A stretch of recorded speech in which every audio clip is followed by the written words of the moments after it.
Hello friends, welcome to other video. Friends, आज से हम एक नई बीएल स्टार्ट करेंगे जिसका नाम है प्लस एंड माइनस। फ्रेंड्स, ये एक ताइवानीज़ बीएल है। तो फ्रेंड्स, आज की वीडियो में हम Taiwanese BL plus and minus के एपिसोड 1 का स्टोरी एक्सप्लेनेशन करेंगे। तो फ्रेंड्स, वीडियो को पूरा देखिए ताकि आप कुछ भी मिस ना करें।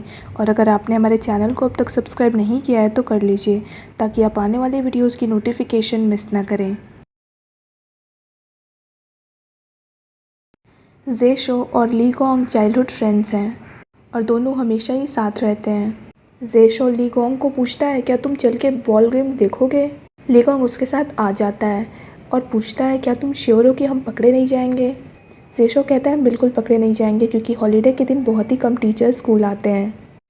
दोनों मस्ती मजाक करके बॉल गेम देखने लगते हैं। दोनों का शोर शराबा सुनकर एक टीचर वहाँ पे आ जाते हैं और दोनों को पनिशमेंट दे देते हैं।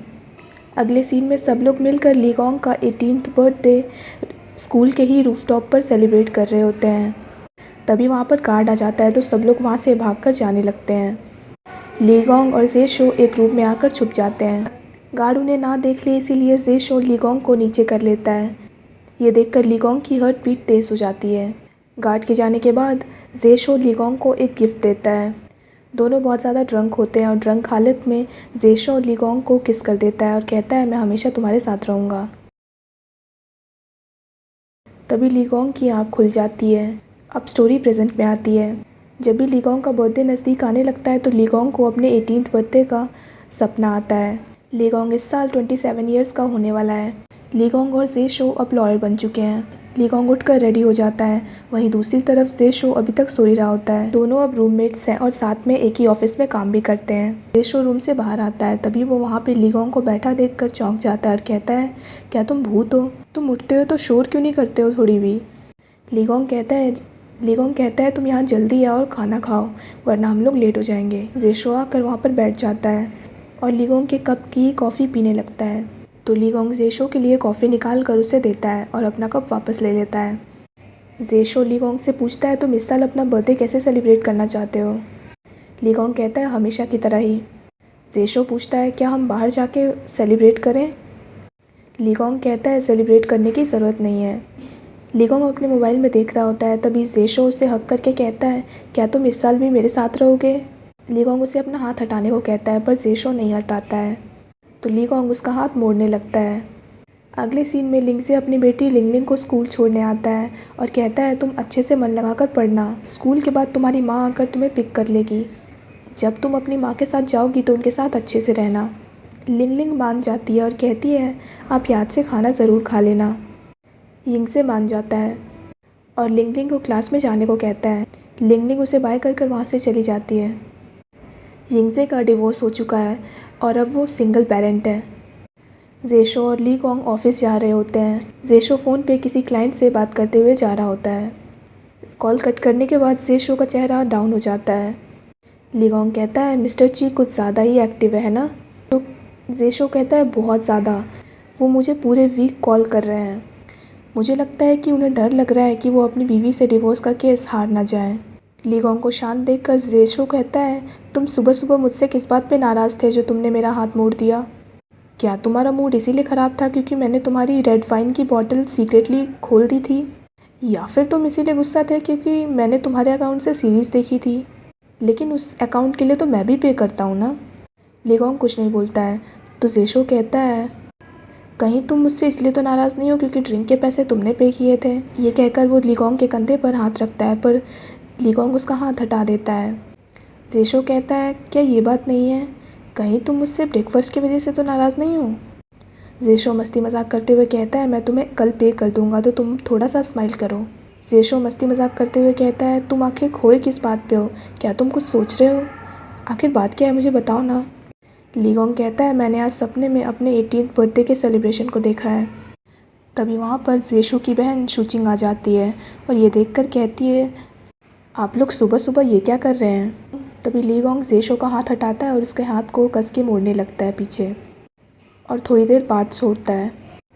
जे शो कहता है, तुमने फिर से ये कर दिया देखो। ली गोंग कहता है, अगर तुम्हारी जगह कोई और होता तो मैं अब तक उसका हाथ तोड़ भी चुका होता। शुचिंग ली गोंग की तरफ एक पैकेट बढ़ाकर कहती है, ये आपके लिए और आपके फादर के लिए है। ली गोंग उसे थैंक्स कहता है। शूचिंग जेशो को भी पैकेट देती है और कहती है ये आपका है। जेशो कहता है तुम इसे ऑफिस में आकर क्यों नहीं दे रही हो आज। शूचिंग कहती है पहले तो मैं देने वाली थी पर मुझे क्या पता था कि मैं रास्ते में आप लोगों से मिल जाऊंगी यहीं पर। जेशो कहता है तुम कुछ ज़्यादा ही सोच रही हो। शूचिंग कहती है मैंने आप लोगों को डिस्टर्ब कर दिया, इसके लिए मुझे माफ़ कर दीजिए। दोनों मस्ती मजाक करने लगते हैं। लीगोंग शूचिंग को थैंक्स कहकर वहाँ से जाने को कहता है। लीगोंग को कॉल आ जाता है तो वो वहाँ से चला जाता है। जेशो भी उसके पीछे चला जाता है। दोनों ऑफिस में बैठकर काम कर रहे होते हैं। तभी लीगोंग के फादर मिस्टर वांग जो कि उसी ऑफिस में काम करते हैं वहाँ पर आते हैं और जेशो को काम करता देखकर कहते हैं तुम अभी भी पहले की तरह मोटिवेटेड हो। लीगोंग कहता है ये इतना मोटिवेटेड तभी रहता है जब ये डिवोर्स केस को हैंडल कर रहा हो।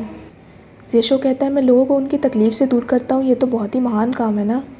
लीगोंग कहता है अगर ये इतना ही महान काम है तो तुम इसके लिए पैसे क्यों लेते हो। जेशो कहता है तुम्हारे पास सच में सेंस ऑफ ह्यूमर नहीं है। लीगोंग कहता है तुम केस को लेकर मजाक करते ही क्यों हो। जेशो कहता है मुझे पता है तुम कुछ ज़्यादा ही सीरियस हो हम सब में। मिस्टर वांग दोनों को बाय बोलकर वहाँ से चले जाते हैं। लीगोंग से एक लेडी मिलने आती है तो ऑफिस का एम्प्लॉय जोंग हो लीगोंग को अंदर से बुलाता है। लीगोंग वहाँ पर आ जाता है और मिस के से बात करने के लिए साइड में आ जाता है। दोनों मिस के डिवोर्स केस को डिस्कस करने लगते हैं। जेशो दोनों को बात करते हुए सुन लेता है तो उसे पता चलता है कि उसका क्लाइंट मिस्टर ची मिस के का हस्बैंड है जिससे वो डिवोर्स लेना चाहती हैं। तो जेशो मिस्टर ची को कॉल करके कहता है कि वो उनका केस नहीं ले पाएगा। मिस्टर ची कहते हैं हमने कल ही तो बात की थी और कल तो आपने कहा था कि सब कुछ सही चल रहा है। मिस्टर ची कहते हैं सभी लॉयर एक जैसे होते हैं। जेशो कहता है सभी लॉयर एक जैसे नहीं होते हैं और आप अपने लिए बेस्ट लॉयर जाकर ढूंढ सकते हैं जो आपकी सारी बात माने। मिस्टर ची कहते हैं अगर आप पैसों के लिए मना कर रहे हैं तो हम रेट को वापस से डिस्कस कर सकते हैं। पर जेशो मना करके कहता है मैं अभी आपका केस बिल्कुल भी नहीं ले सकता हूँ। ये कहकर वो कॉल कट कर देता है। तभी ये देखकर लीगोंग पूछता है क्या तुम्हारे क्लाइंट मिस्टर के हस्बैंड थे। जेशो कहता है मैंने अब तक उनके लेटर पर साइन नहीं किया है, इसका मतलब वो टेक्निकली अभी भी मेरे क्लाइंट नहीं बने हैं। जेशो जोंग हो को कहता है तुम इस लेटर को श्रेड कर दो, ये अभी मिस्टर लीगोंग का एनिमी है। जोंग हो उसे श्रेड कर देता है और जेशो को कहता है आप कभी भी मिस्टर लीगोंग के अपोज में नहीं लड़ते हैं। जेशो कहता है ये कुछ ज़्यादा ही अच्छा है, अगर मैं इसके अगेंस्ट लड़ूंगा तो मैं हार जाऊंगा। लीगोंग कहता है पहले तो तुम केस हारने से कभी भी नहीं डरे हो। जेशो कहता है मुझे केस से कोई भी प्रॉब्लम नहीं है लेकिन इंसान से है। ये कहकर वो कोर्ट जाने लगता है। यिंगजे लॉन्ड्री के बिज़नेस में है। वो हमेशा की तरह अपना काम कर रहा होता है। तभी वहाँ पे लीगोंग आता है। लीगोंग यिंगजे के शॉप का रेगुलर कस्टमर है। लीगोंग को देखकर यिंगजे कहता है आज आप लेट आए हैं। लीगोंग कहता है मैं थोड़ा बिजी था। लीगोंग उसे स्वीट्स का पैकेट देखकर कहता है ये लिंग लिंग के लिए है, मुझे याद है कि उसे स्वीट्स पसंद है। यिंगजे कहता है आप मेरे कस्टमर है फिर भी आप ये लेकर आए हैं, इसके लिए थैंक्स। लीगोंग कहता है आपको इतना पोलाइट होने की ज़रूरत नहीं है। यिंगजे अंदर से जाकर लीगोंग के कपड़े लेकर आता है। लीगोंग कहता है मुझे माफ़ कर दीजिए 2 महीने हो गए हैं। यिंगजे कहता है कोई बात नहीं, मुझे पता है आप बिज़ी हैं, कम से कम आप इसे लेने तो आए हैं। लेकिन यहाँ पे देखिए ये जो साइड में कपड़े रखे हैं इनके ओनर अब तक इसे लेने तक नहीं आए हैं। लीगोंग कहता है इसके ओनर अब तक लेने नहीं आए फिर भी आपने इन कपड़ों को रखा हुआ है। यिंगजे कहता है मुझे यकीन है कि वो एक दिन ज़रूर इसे लेने आएंगे। लीगोंग कहता है आपने मुझे 2 बैग क्यों दिए हैं। यिंगजे कहता है दूसरा बैग मिस्टर जेशो के है, मैं ये उन्हें ही देने वाला था लेकिन उन्होंने कहा कि मैं ये आपको दे सकता हूँ। वो अभी नीचे बार में गए हैं। लीगोंग जाने वाला होता है तो यिंगजे कहता है क्या आप नीचे वाली बार में बराबर जाते हैं। लीगोंग कहता है मुझसे ज़्यादा तो जेशो जाता है। यिंगजे कहता है अगर आप बार में काम करने वाले लोगों से क्लोज हैं तो क्या आप उन्हें कह सकते हैं कि वो अपनी म्यूज़िक की वॉइस थोड़ी कम कर दें। लीगोंग मान जाता है और बार में आकर जेशो का बैग उसे दे देता है। जेशो कहता है मुझे तो लगा तुम कपड़े लेकर सीधे घर जाओगे। लीगोंग कहता है अगली बार से तुम अपने कपड़े खुद ही लेना। जेशो कहता है तुम इतने ज़्यादा पिटी क्यों हो। जेशो बार मैनेजर निकिता का नाम लेता है और लीगोंग के लिए ड्रिंक ऑर्डर करने वाला होता है। तभी निकिता उसे अपने आप ड्रिंक दे देती है। लीगोंग उसे थैंक्स कहता है। जेशो कहता है मैंने तो अब तक ऑर्डर प्लेस किया ही नहीं है। निकिता कहती है मुझे पता है ये हमेशा यही पीते हैं। लीगोंग उसी बार में काम करने वाली एमी को कहता है क्या आप म्यूज़िक को चेंज करके जैज़ म्यूज़िक लगा सकती हैं। एमी पूछती है कि आपको ये म्यूज़िक पसंद नहीं है। तो निकिता कहती है तुम चुपचाप म्यूज़िक चेंज कर दो। एमी म्यूज़िक जाकर चेंज कर देती है। जेशो पूछता है तुम कब से जैज़ म्यूज़िक सुनने लग गए, कहीं तुम हमारी बार मैनेजर निकिता को इम्प्रेस करने के लिए तो नहीं कर रहे हो ये। लीगोंग कहता है तुम फिर से शुरू हो गए, तुम हमेशा ही लड़कियों को इम्प्रेस करने के लिए मीठी मीठी बातें करने लगते हो। जेशो कहता है मैं तो हमेशा सच ही बोलता हूँ, मैं तुम्हें एग्जाम्पल देता हूँ, जैसे कि देखो निकिता कितनी ब्यूटीफुल लग रही है। निकिता कहती है क्या तुम अपने आप को डिफेंड कर रहे हो। जेशो कहता है क्या मैं तुम्हें ऐसा लगता हूँ। लीगोंग हाँ कहता है। दोनों चीयर्स करते हैं। जेशो पीछे बैठी हुई लड़की को देखकर निकिता से 2 शॉट्स मांगता है। निकिता उसे दे देती है तो जेशो पीछे बैठी हुई लड़की के पास में जाकर बैठ जाता है और कहता है मैंने आपसे बिना पूछे ड्रिंक ऑर्डर कर दिया, आप चाहे तो इसे रिफ्यूज़ कर सकती हैं, लेकिन अगर आप ऐसा करेंगी तो आपको एक आवाज़ सुनाई देगी। लड़की पूछती है कैसी आवाज़। जेशो कहता है मेरे दिल के टूटने की आवाज़। ये सुनकर निकिता लीगोंग से पूछती है तुम ऐसे इंसान के साथ दोस्त कैसे हो। लीगोंग कहता है मैंने ज़रूर पिछले जन्म में उसका कुछ कर्ज लिया है। निकिता पूछती है तुम उसे कब से जानते हो। लीगोंग कहता है पिछले 20 साल से। निकिता ये सुनकर शॉक हो जाती है। लीगोंग अपनी पेमेंट करने के लिए अपना कार्ड देता है। निकिता पूछती है क्या तुम अकेले जा रहे हो। लीगोंग कहता है वो अपना खुद ही देख लेगा। निकिता जाने वाली होती है तभी निकिता टाइम देखकर कहती है क्या तुम मेरे साथ एक बेट लगाओगे, 1 मिनट के अंदर तुम्हारा दोस्त यहाँ पे दुखी होकर आएगा। लीगोंग स्माइल करता है। तभी वहाँ पर उसी बार में काम करने वाला यूकी आता है। सभी लड़कियाँ यूकी को देखकर उसके पास आ जाती हैं और उसके साथ सेल्फी क्लिक करवाने लगती हैं। जेशो के साथ बैठी हुई लड़की भी वहीं पर चली जाती है तो जेशो आकर वापस से लीगोंग के बगल में बैठ जाता है। लीगोंग उसे ड्रिंक ऑफर करता है। जेशो उसे पी लेता है। तभी जेशो को एक मैसेज आता है। मैसेज देखकर जेशो अपना मोबाइल लीगोंग की तरफ बढ़ा देता है। निकिता पूछती है क्या हुआ, इसका दिल टूट गया क्या। लीगोंग कहता है ये हमारे सेमी एनुअल मीटिंग का टाइम हो गया है। निकिता पूछती है तुम लोग ब्लाइंड डेट पे जाने वाले हो। जेशो हाँ कहता है। तभी लीगोंग के फादर भी उसे ब्लाइंड डेट के लिए मैसेज भेजते हैं। लीगोंग अपना मोबाइल जेशो की तरफ आगे बढ़ा देता है तो जेशो स्माइल करता है। अगले सीन में दोनों अपनी अपनी ब्लाइंड डेट्स पर आ जाते हैं। दोनों एक ही कैफ़े में होते हैं।